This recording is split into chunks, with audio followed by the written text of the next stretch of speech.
gudoomiye mudanayaal iyo marwooyin waxaan idinku salaamayaa salaanta islaamka assalaamu calaykum waraxmatullaahi wabarakaatu.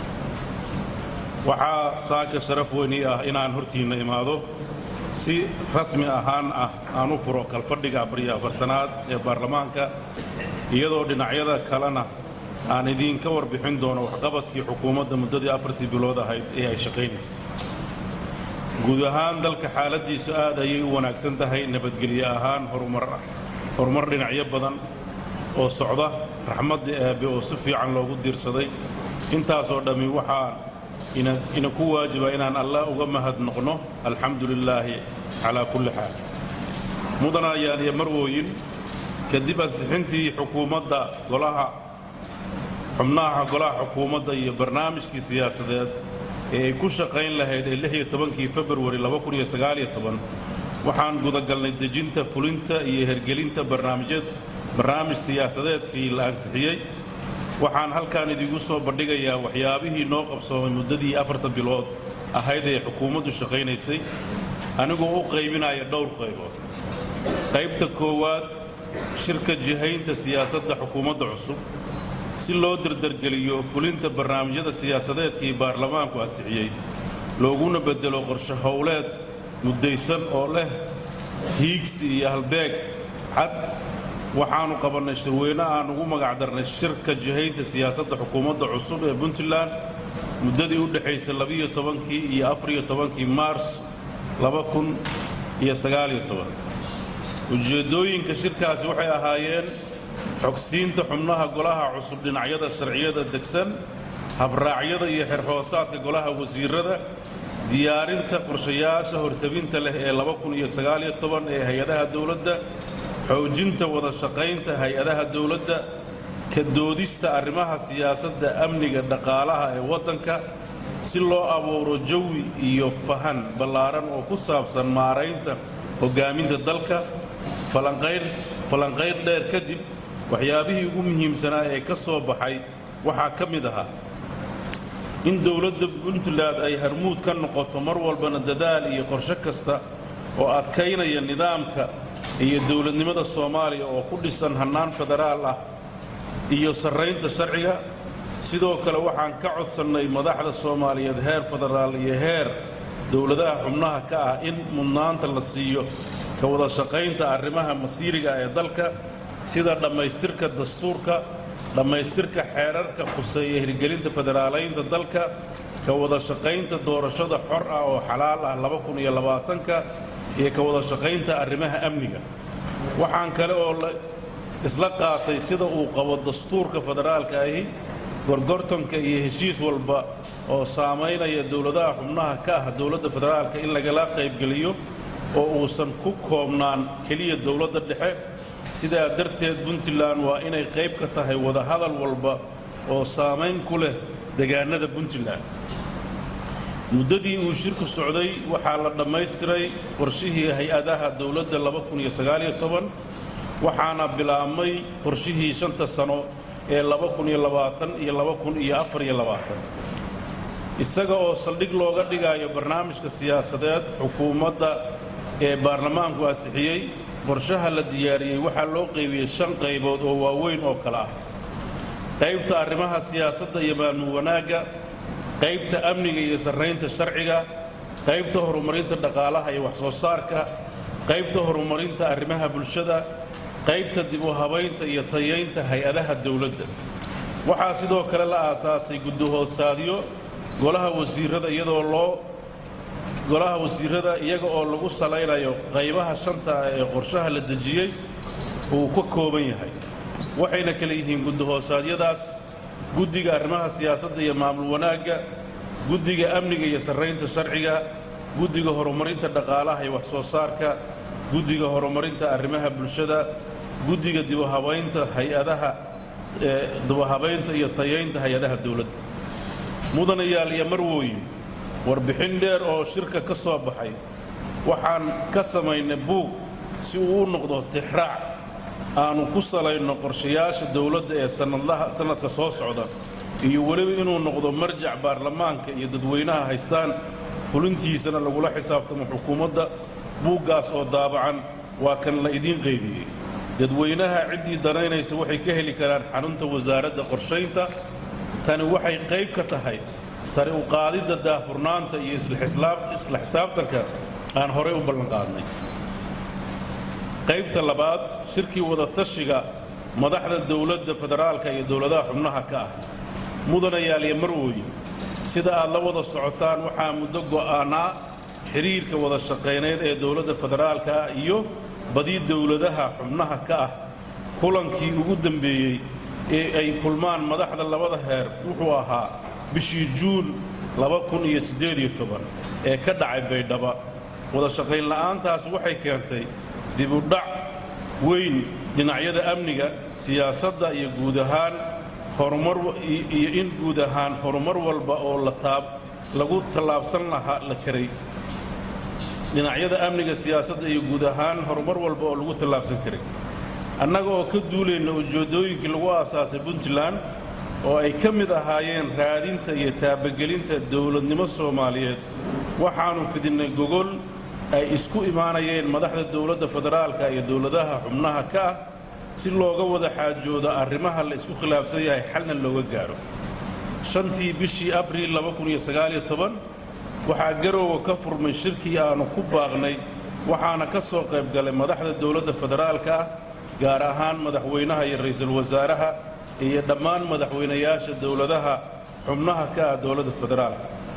ujeedada shirku wuxuu ahaa in laga wada hadlo arrimaha khilaafka keenay xalna laga gaaro arrimahaasi waxay ahaayeen tabashooyin u badan wada tashi la'aan ay ka tirsanayeen maamulada dowladaha federaalka ah dowladda federaalka ka tirsanayeen gaar ahaan arrimaha masiiriga ah oo ay ka mid ahaayeen qaabka loo wado dhammaystirka dastuurka shuruucda iyo xeerarka la ansixinayo golayaasha dowladda federaalka ah arrimaha doorashada 2020 qaybsiga khayraadka iyo guud ahaan habacsanaanta dhinaca federaaleynta dalka mudanayaal marwooyin dooda Puntland waxay ahayd mid cad Soomaaliya waxay qaadatay nidaam federaal ah kaas oo dastuurku meel gaarka ay uu kala qeexayo mas'uuliyadaha iyo shaqooyinka dowladda federaalka ah iyo dowladaha xubnaha ka ah ma doonayno Puntland mana rabto inay qaadato dowr iyo shaqo ay leedahay dowladda federaalka sidoo kale ma aqbalayno in dowladda federaalka ay si hareer marsan sharciga u qaadato dowrkii maamulada dalka waxaan aad isugu taxalluujinay inaan kala aragti duwanaanta xalino kuna bedelno isfaham wada shaqayn is-ixtiraam iyo dhaqangelinta sarreynta sharciga nasiib darro 7 bari kadib shirkii wuxuu ku soo dhammaaday natiijo la'aan waxaan aaminsanahay in laga baaqsan karay burbur ku yimaado wada xaajoodka haddii dowladda federaalka ahi ka soo dabci lahayd maroorsiga iyo isku kala yeelidda talada dalka maanta waxaan u baahannahay wada jir wada tashi wada shaqayn dadka Soomaaliyeed uma baahna tafaraaruq niyad jab hor leh iyo awood maroorsi xal aan keenin Puntland waxay weli diyaar u tahay in ay wada xaajood iyo is-afgarad laga gaaro xiriirka aan wanaagsanayn ee kala dhaxeeya dowladda federaalka Puntland waxay mar walba hormuud u tahay ku dhaqanka iyo dhowrista dastuurka hirgelinta iyo adkeynta nidaamka federaalka iyo ka shaqaynta sidii si is-afgarad ah looga gaari lahaa arrimaha masiiriga ee ka dhaxeeya heerarka kala duwan ee maamulka dalka waana sababtii ay u martigelisay shirka wada tashiga ah ee dowladda federaalka Soomaaliya iyo dowladaha xubnaha ka ah ee ka dhacay Garowe mudanayaal iyo warwooyin dhinaca kale muddadii uu socday shirku wada tashiga madaxda dalku waxaan uga faa'iideysanay inaan yeelanno shirar duceedyo lagu xoojinayo iskaashiga iyo wax wada qabsiga maamulada dalka 12 Abriil 2019 waxaa heshiis iskaashi dhex maray Puntland Hirshabeelle iyo Koonfur Galbeed iyadoo lagu heshiiyey in la kobciyo iskaashiga dhaqaalaha midka amniga iyo isdhaafsiga aqoonta iyo khibradaha iyadoo Puntland ay qayb weyn ka qaadan doonto tayeynta hay'adaha dawladda ee Hirshabeelle iyo Koonfur Galbeed hore waxay Puntland iskaashi noocan oo kala ah ula lahayd galmudug iyo jubbaland tani waxay qayb ka tahay dadaalada puntland ay ugu jirto adkaynta xiriirka iyo midnimada dalka walaalaha ee soomaaliya qaybta saddexaad xoojinta xiriirka deeqbixiyaasha iyo puntland mudanayaal iyo marwooyin si dib loogu soo celiyo loona adkeeyo xiriirka aan la leenahay daneeyaasha arrimaha soomaaliya gaar ahaan puntland waxaan la kulannay safiirada dalalka iyo ururada xiriirada diblomaasiyadeed la leh soomaaliya sida maraykanka ingiriiska jarmalka midowda yurub masar indiya sacuudi arabiya norway sweden UN qaybaheeda kala duwan iyo kuwa kale kuwaasoo intooda badan lagu qabtay gudaha puntland kulanadaas oo dhammaantood ahaa kuwo miro dhal ah waxay puntland ku guulaysatay in ay u gudbiso aragtideeda siyaasadeed dalka iyo qorshayaasha horitabinta leh ee dowladda cusub waxay si la mid ah danaynayaashu ballan qaadeen inay garab ku siinayaan puntland qorshayaasha horumarneed ee dhanka dhaqaalaha arrimaha bulshada amniga hirgelinta dimuqraadiyadda waxaan sidoo kale safarro rasmi ah oo lagu horumarinayo kobcinta dhaqaalaha puntland laguna soo jiidanayo maalgeliyaasha caalamiga ah ku tagnay waddamada imaaraadka carabta kenya china iyo ethoobiya kulamadaas waxaa looga faa'iidaystay in dardargelin iyo daba-eegis lagu sameeyo fulinta mashaariicdii socotay waxaan sidoo kale lagu soo saxiixay is-afgarad horumarineed oo cusub oo dhanka kaabayaasha dhaqaalaha ah safarrada waxaa sidoo kale looga faa'iidaystay in lagula kulmo maalgashayaal caalami ah oo lagu casumo shirka maalgashiga ee puntland ee furmaaya bartamaha sebteembar qaybta afraad waxqabadkii wasaaradaha iyo hay-adaha dowladda mudanayaal iyo marwooyin sidii aan hore u soo xusay waxaan qorshayaasha hay-adaha dowladda u qaybinnay 5 qaybood oo waaweyn oo hoos imaanayaan qorshayaasha u gaarka ah wasaaradaha iyo hay-ad walba oo dawli ah warbixinta waxaan idinku soo gudbinayaa aniga oo raacaya qaybaha 5 ah wixii faahfaahin dheeraada oo looga baahdo wasaaradda ama hay-ad goonni ah waxaa la soo wadaagi doonaa baarlamaanka mar walba oo laga dalbado qaybta arrimaha siyaasadda iyo maamul wadaagga mudana guddoomiye mudanayaal 4 bilood ee la soo dhaafay ee ay dhisnayd xukuumadda cusub waxaa horumar wanaagsan laga sameeyey dhanka maamul u daadejinta iyo dimuqraadiyeynta deegaanada puntland tusaale ahaan waxaa la dhammaystiray dhismaha golaha deegaanka gaalkacyo waxaa sidoo kale la bilaabay dardargelinta dhismaha golayaasha deegaanada degmooyinka isku shuban dandala waaciye laasqoray baran iyo taleex waxaa la dhammaystiray magacaabidda guddoomiyaasha gobollada mudug iyo sool si kor loogu qaado adeega iyo kaabayaasha dhaqaalaha ee degmooyinka waxaa la dardargeliyey fulinta wejiga saddexaad ee mashaariicda maamul u daadejinta ka socota 9 degmo oo puntland ah oo isugeyn inta lagu jiro wejiga saddexaad ee mashruuca laga fulin doono 40 mashruuc oo kala gedisan sidaas si la mid ah waxay dowladdu daah furtay mashruuca horumarineed ee degmooyinka qandala bursaalax iyo galdogo kuwaasoo isugu jira dhismaha iyo dayactirro hoolalka beeyada qandala hergelinta layrka jidadka ee cadceedda ku shaqeeya ee 3 degmo aan kor ku soo xusnay dhismaha suuq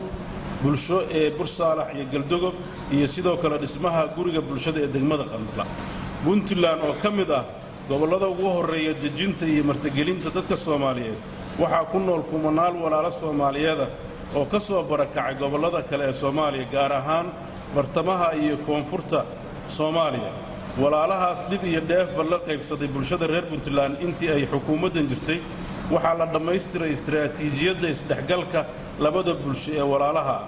waxaa sidoo kale la soo afmeeray xeerka hannaanka deegaanka u helidda barakacyaasha puntland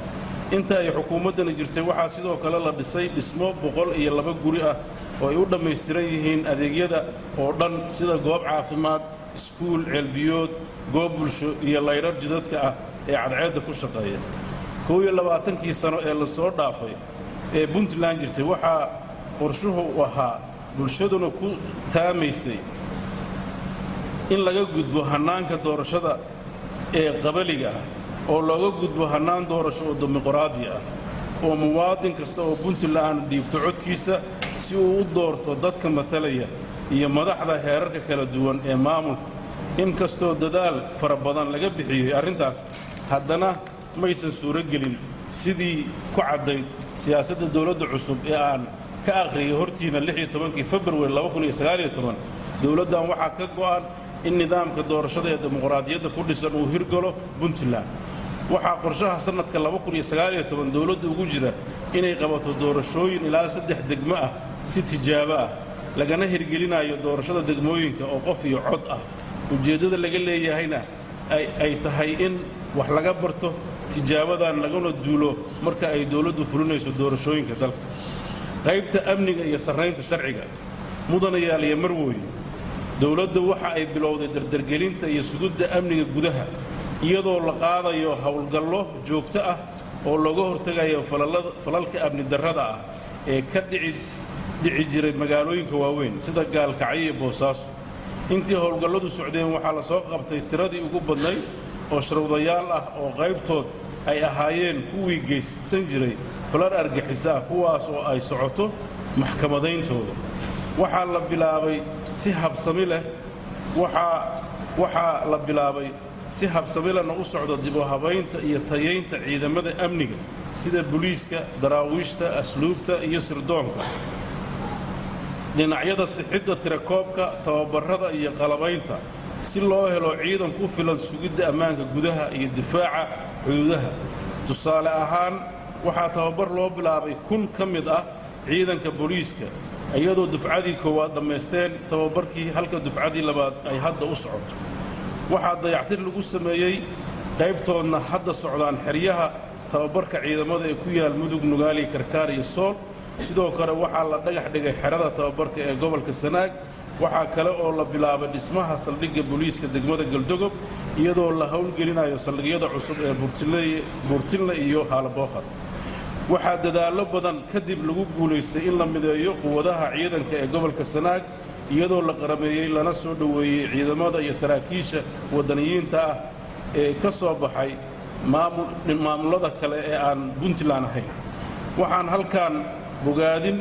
iyo hambalyo mar kale ugu dirayaa ciidankaas iyo saraakiishii hogaaminaysay iyo dhammaan intii ka shaqaysay guusha taariikhiga ah. waxaan si dhow ula socon doonnaa xaaladooda, waxaana uga mahadcelinaynaa go'aankaas geesinimada ay qaateen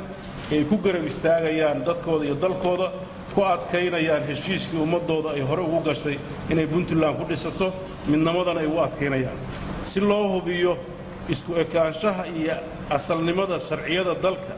laga dhaqangelinayo, waxaa la soo siyaadiyey wax qaabilsan arrintaas oo ka tirsan wasaaradda cadaaladda. sidoo kale waxaa la bilaabay dib u eegista xeerar horey loo ansixiyey oo kale ah xeerka nootayooyinka iyo xeerka qareennada. waxayna curinaysaa xeerar kale oo xeerka dugsiyada qur-aanka, xeerka guddiga culummada iyo xeerka awqaafta.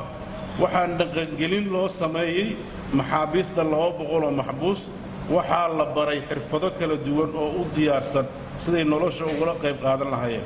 laamaha amniga iyo cadaaladdu waxay ku guulaysteen inay gacanta ku dhigaan cadaaladana la hor keeno dhagarqabayaashii geystay falkii aadka u xumaa ee kufsiga. waxaana ku kalsoonahay in cadaaladdu sugnaan doonto, dhagarqabayaasha la marsiin doono ciqaabta sharciga ku xukuman yahay haddii alla yidhi. qaybta horumarinta dhaqaalaha wax soo saarka, waxaa socda dadaallo lagu xaqiijinayo dhammaystirka iyo hirgelinta mashaariic wax ku ool ah oo ay ka mid yihiin kuwaan soo socda. mashruuca biyaha ee laga hirgelin doono deegaanada Puntland, kaas oo ay ku bixi doonto lacag dhan 13.5 milyan oo dollar. mashruuca dhismaha iyo dayactirka wadada Gaalkacyo Xarfo iyo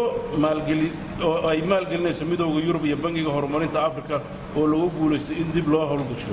mashruuca horumarinta dhaqaalaha oo ay maalgelinayso Midowga Yurub. waxaa loo diyaariyey shacabka Puntland buu ka hadlaaya miisaaniyadda si ay u fahmaan sida ay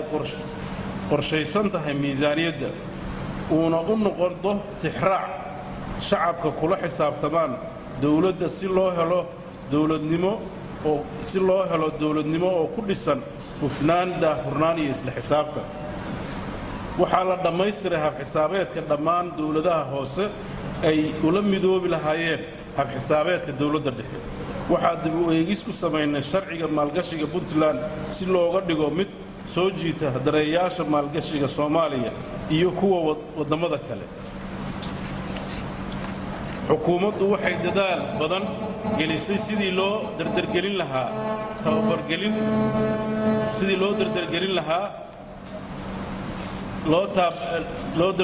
lahaa taabagelinta kastamka Turdibi iyo xoojinta xiriirka ganacsi ee dalka Itoobiya gaar ahaan dowlad-deegaanka Soomaaliya waxaan rajaynaynaa in si dhaqso ah uu noqdo kastam si rasmi ah u shaqeeya xukuumaddu waxay diyaarisay qorshaha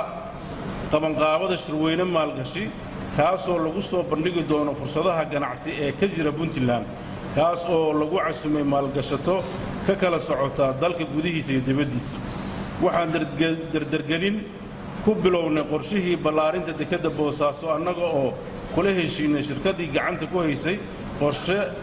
mudaysan oo lagu dhammaystirayo ballaarinta dekedda dhinaca kalena waxaa socda dhismihii dekedda Garacad oo markabkii qalabka dhismaha waday uu dalka soo gaaray waxaa sidoo kale la saxiixay heshiis lagu dhisaayo magaalada Eyl Marso kalluumaysi oo casri ah waxaa sidoo kale la dhameeyay qorshihii ballaarinta aeroboorka Boosaaso iyo dhismaha aeroboorka Gaalkacyo kuwaasoo wax badan ka tari doona kobaca dhaqaalaha iyo fursadaha ganacsi iyo maalgashiga Puntland waxaa dadaal dheer oo miro dhal leh la geliyay helitaanka duulimaadyo caalami ah si loo hirgeliyo maalgashiga iyo isku xirka Puntland iyo caalamka waxaa la qabtay madashii ugu weyneed ee kalluumaysiga gudaha dalka iyadoo ay ka soo qayb galeen wasaaradda kalluumaysiga Jamhuuriyadda Federaalka Soomaaliya iyo dowladaha xubnaha ka ah dowladda federaalka waxaa sidoo kale ka soo qayb galay shirka kalluumaysatada iyo hay'adaha ee kalluumaysiga Soomaaliya xukuumaddu waxay ku guuleysatay inay maarayso kalluumaysatadii laga soo raray suuqii hore ee Negfish ee Boosaaso lana dejiyo suuq cusub ee magaalada Boosaaso kaas oo ah mid ka casri ah kana nadaafad wanaagsan suuqii hore ay uga shaqayn jireen waxayna xukuumaddu suuqaas u dhammaystirtay baahiyaha ay u baahnaa badankood waxaa xukuumaddu dadaal badan ku bixisay soo celinta iyo dib u bilaabidda mashruucii dhismaha wadada Garowe Gaalkacyo wada xaajood kadib waxaan ku guuleysanay in aan badbaadino mashruucaas dhawaana dib ayaa loo bilaabayaa shaqadii dhismaha wadadaas muhiimka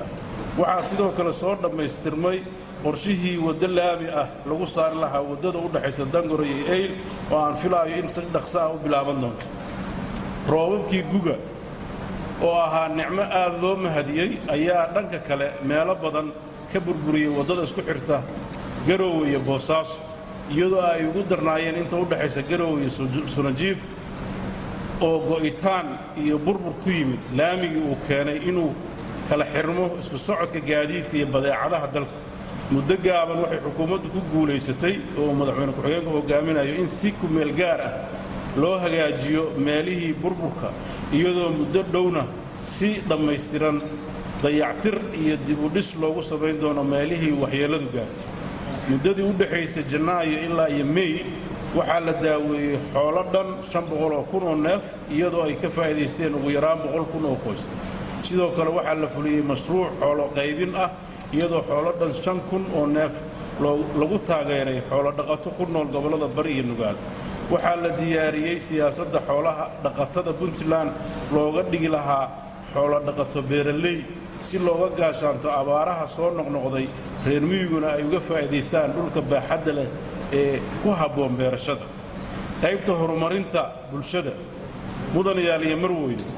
waxaa la daahfuray lana hawlgeliyay xarunta tababarka shaqaalaha caafimaadka oo laga dhisay wasaaradda xarunta dhexdeeda xaruntu waxa ay wax weyn ka tari doontaa kobcinta aqoonta iyo xirfadaha shaqaalaha caafimaadka waxaa la dardargeliyay adeega caafimaadka gobolada Sool Sanaag iyo Cayn kuwaasoo aan u helnay mashaariic caafimaad oo hadda laga bilaabayo socon doona muddo hal sano ah ayna ka faa'iideysan doonaan dad gaaraya 135,000 oo qof waxaa la furay oo la howlgeliyay cisbitaalka degmada Xarfo sidoo kale dadaal dheer kadib waxaa noo hirgalay in dhismihii cisbitaalka Garowe dib looga heshiiyo dhawaana la bilaabi doono dhismihiisa waxaa muddadii Janaayo ilaa Juun la tallaalay carruur dhan 84,710 oo laga tallaalay cudurrada faafa gobollada Puntland oo dhan. waxaa sidoo kale adeeg caafimaad oo dhammaystiran loo sameeyey 97,271 hooyo oo isugu jira uurley iyo nuujiso. dhinaca kale waxaa isbitaallada heerka labaad secondary hospitalka adeeg loo sameeyey 242,833 oo isugu jira bukaan socoto iyo bukaan jiif. waxaa dib u habayn iyo ballaarin lagu sameeyey goobaha waxbarashada ee wasaaradda waxbarashadu ay maamusho, iyadoo 23 fasal oo cusub lagu hirgeliyey xarumaha waxbarashada ee degmooyinka Xarfo, Jarriiban, Isku Shuban iyo Gaalkacyo. dhinaca kale waxay dawladdu u heshay waxbarasho sare ee heerka jaamacadeed dibadda 30 ka mid ah shaqaalaha rayidka ee dawladda. waxaa guul ku soo dhammaaday imtixaankii shahaadiga ah ee dugsiga sare iyo dhexe. waxaa u fariistay arday gaaraysa 15,982 arday oo isugu jira wiilal iyo gabdho dhammaan gobollada Puntland. waxaa tababar macallinnimo loo furay 300 macallin oo dugsiyada hoose dhexe iyo macallimiintaas oo ka kala yimid dugsiyada Puntland ku yaal, kuwaasoo sannadkii labaad u soo xarooday tababar macallinnimo. iyadoo laga duulayo siyaasadda dawladda ee ka hortagga iyo la qabsiga abaaraha, waxay dawladdu si rasmi ah u bilowday meel fiicanna maraya mashruuca ballaaran oo looga hortagayo aafada abaaraha, kaas oo ka kooban dhowr qaybood oo isugu jira dhismaha 5 biyo xireen, dib u habaynta iyo dayactirka barkadaha iyo dayactirka dhulalka daaqsinka ah. waxaa la bilaabay fulinta iyo siyaasadda yaraynta saboolnimada,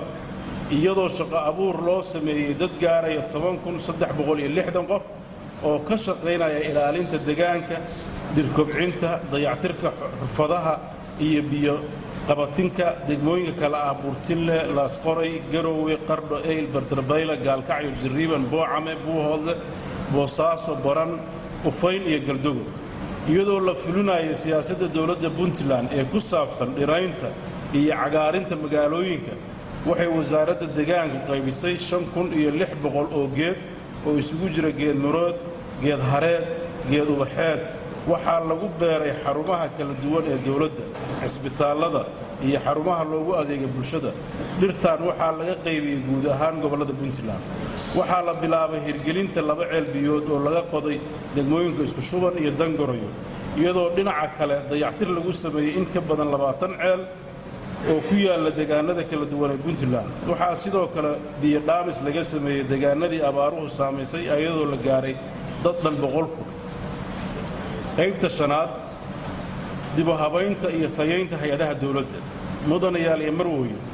waxaa tababaro ku saabsan kor u qaadista tayada shaqaalaha loo sameeyey dhammaan agaasimayaasha maamulada shaqaalaha, madax qaybeedyada, arkiibiyada iyo IT-ga dhammaan wasaaradaha iyo hay'adaha dawladda. waxaa la dejiyey lana bilaabay fulinta qorshaha dib u eegista darajada iyo xaqsiinta shaqaalaha rayidka ah, taas oo meesha ka saartay isu dheelitir la'aanta darajooyinka, aqoonta, xirfadaha iyo xaqsiinta shaqaalaha rayidka ah. waxaa la dhammaystiray diyaarinta qaab dhismeedka iyo shaqo qeexidda 18 wasaaradood iyo dhammaan hay'adaha, guddiyada iyo xafiisyada madax bannaan oo dartooda tahay 21. waxaa dhowaan magacownay guddiga dib u eegista xeerka aasaaska wasaaradaha iyo hay'adaha dawladda, taas oo la rajaynayo marka ay dhammaystirto in hay'ad walba oo dawli ah ay yeelato